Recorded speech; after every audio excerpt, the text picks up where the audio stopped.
kung marami kayong team o staff sa depots nyo, you can spread yung capacity ng online banking transfers sa mga personal savings account. For example, if it's Union Bank, ang maximum transfer limit to e-wallet kung GCash yung request ng members is 100,000 per day. So, depende na lang kung gaano karami yung staff nyo and the owners, partners, kung gaano kalaki yung capacity nyo mag-transfer on a daily basis. Now, it's better that alam nila na nagpe-payout starting Thursday. It doesn't have to be Thursday the whole day. Diba? Pag na-maximize yung limit, kung malaki yung mga payouts like lower, upper, antipolo, then they know na ang timeline is from Thursday to Sunday, for example, na tuloy-tuloy yung pasok na merong limit dispersed. Then the next day, may maximum limit kayo ulit. For GCash, 100,000 sa Union Bank. No? Then for InstaPay, kunyari kung bank to bank, parehas ng bank, maximum transaction limit is 50,000 per transaction. No, but you can transfer another 50,000. Ang alam ko, depende sa banko, parang yung iba, 500,000 per account. So parang per person, per day. Tapos magre-refresh on the next day. So medyo malaking capacity nyo kung marami kayong tao na spread out nyo yung payout. Yun. Yes, thank you, sir. I do agree with Sir Paulo na talagang kailangan natin i-maximize yung kung anong meron po natin ngayon na tawag dito na mga manpower para din per person meron din tayong maximum limit ng Paano ko malalaman? ng Paano ko malalaman kung naka-record pero siya na rest nakamic? assured naman po ito po on my end, ito naman po may papangako ko sa atin na Okay, being a nagre-record part na. of the online team for the Nag-safety previous na ako, months, nire-record ko na. kahit po siguro mag-freeze tayong operations given siguro mga ilang weeks, kaya po nating i-manipulate yan through online. Kailangan lang po natin, ako po, hindi ko po alam sa inyo, again, ito lang po yung side namin na mga depot owners ng Lower Antipolo na we can afford po na na tawag ito na magkaroon po ng delay sa payouts, especially for this week kasi po this will cause an alarm po sa mga members. But when it comes to marketing, kaya po yan. Meron naman, sabi nga ni Sir Dodge, meron tayong enough funds for our operations and we can utilize that online. So yun lang po. Sana po maano po natin, ma-maximize din natin yung payout, especially ako po sa amin sa Lower Antipolo, kaya po namin hanggang Sunday po. Thank you po. Sir, pwede po magsalita lang, no? Yung sa amin po sa San Pedro lang, kasi sa sitwasyon namin, ang sa akin lang po, masasuggest ko lang, no? Ang tinitingnan lang po nila kasi dyan yung payout, kasi yun po sila mainit eh. So kung sa atin lang naman po, ang sa amin lang, ang pwede namin gawin is, we can continue operating as long as wala naman talaga tayong nilalabas. Pero kung nagbabayad naman para hulihin nila, I don't think that would become something na magiging interesado kasi maliit lang na bagay yun. So ang tinatanong lang po kasi kanina sa naintindihan ko sa sinabi ni Sir Dodge is yung kung tayo ba ipitigil, do we want to stop operations just to give way para dito? Ang stand ko po dun is para sa akin hindi naman po siguro okay yun dahil marami na rin umaasa dito. Ngayon, siguro ang pinaka-greatest issue lang dito is number one, yung matuloy tayo because wala namang problema na magkaroon tayong seminar, people comes to us, pero yung iingatan na lang po siguro natin at this point talaga is pare-parehas naman po talaga tayo is yung bad way ba yun? payout. Ngayon kung Tsaka huwag mong gaganon mag-bad, yun, huwag mong gawin yun. tayo ng Crack ka? budget na pwede natin gamitin for payout na hindi naman masyadong magiging malaki. Kumbaga meron tayong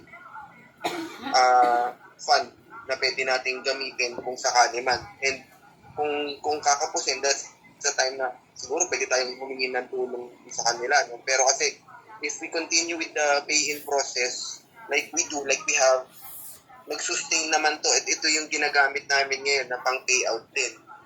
I don't know kung ano po yung magiging opinion nyo dun sa sinasabi ko, pero sa amin po kasi yun yung nag-work at this point. Yun lang po.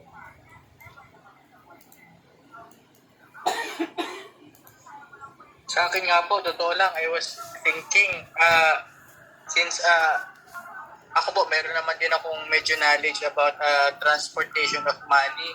Why if pwede po tayo mag-hire ng mga ng mga talagang yung mga agencies na merong armored van and yung alam mo yon yung merong securities that can transport money from one point to another.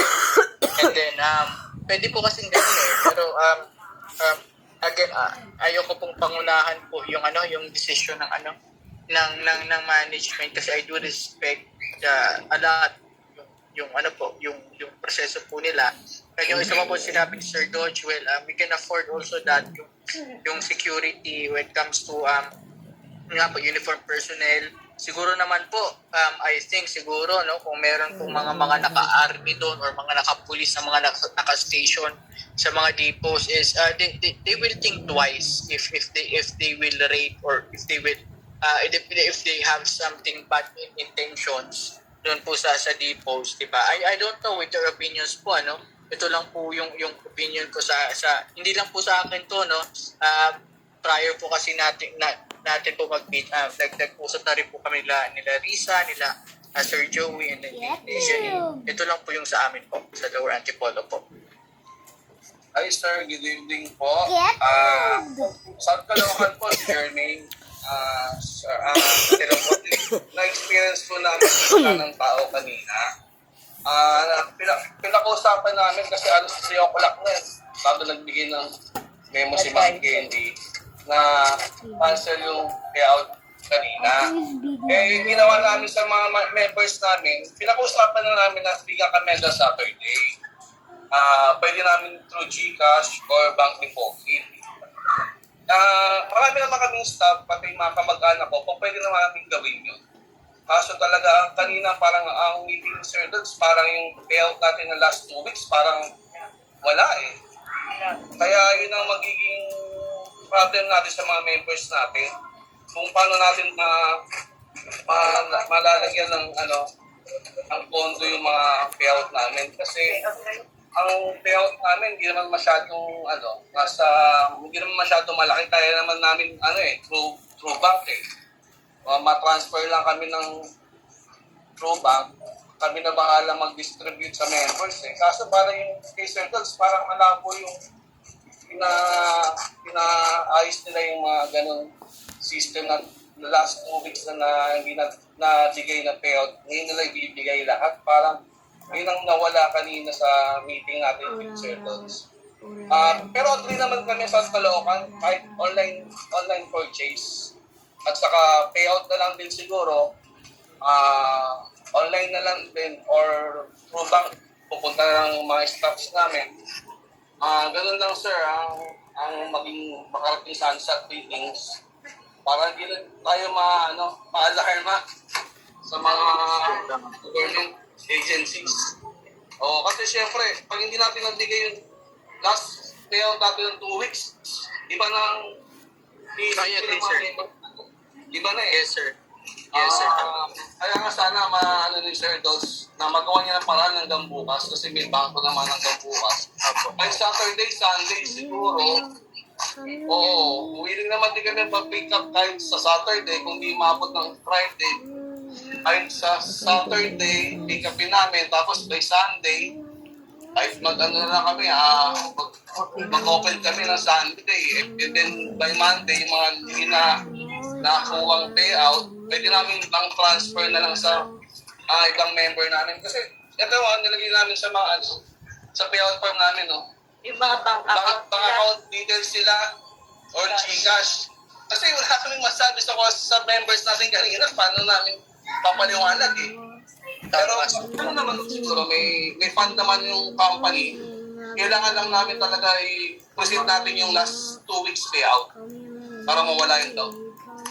Sir, siguro tapusin na lang po muna natin yung sa payout lang muna talaga. Tapos we can move forward na po kapag nailabas na talaga yung pondo ng payout. Kasi ang hirap po mag-decide ngayon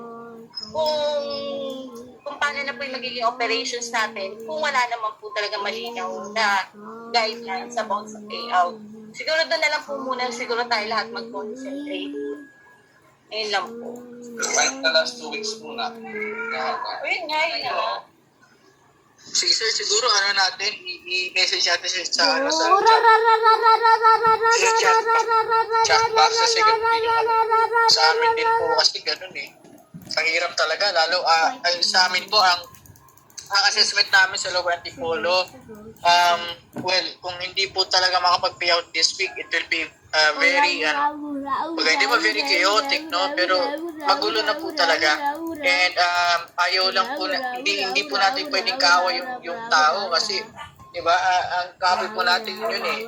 Di ba, ayaw po natin maging kaaway yung NBI plus tao na. So, yun nga po yung sinabi ko rin kay Sir George kanina na kanina po magkausap kami offline na sana maano rin ma-address din natin yung payout. Sir, at this point, yung concern natin kasi is the management is willing naman sila to process or to transfer funds, yung ganon. Nagkaroon lang ng problema kasi kung mga parang at stake na rin yung security ninyo. Well, I know that I'm not in the position para magsalita or hindi ko alam kung naiintindihan ko kayo or what kasi hindi ko pa na-experience na mag-process ng payout since we haven't opened yet. But siguro at this point, tama naman yon na ang parang pinaka-urgent and crucial na kailangan nating isettle ngayon is yung payout, especially for the past 2 weeks na to stop na yung pag-escalate ng mga members.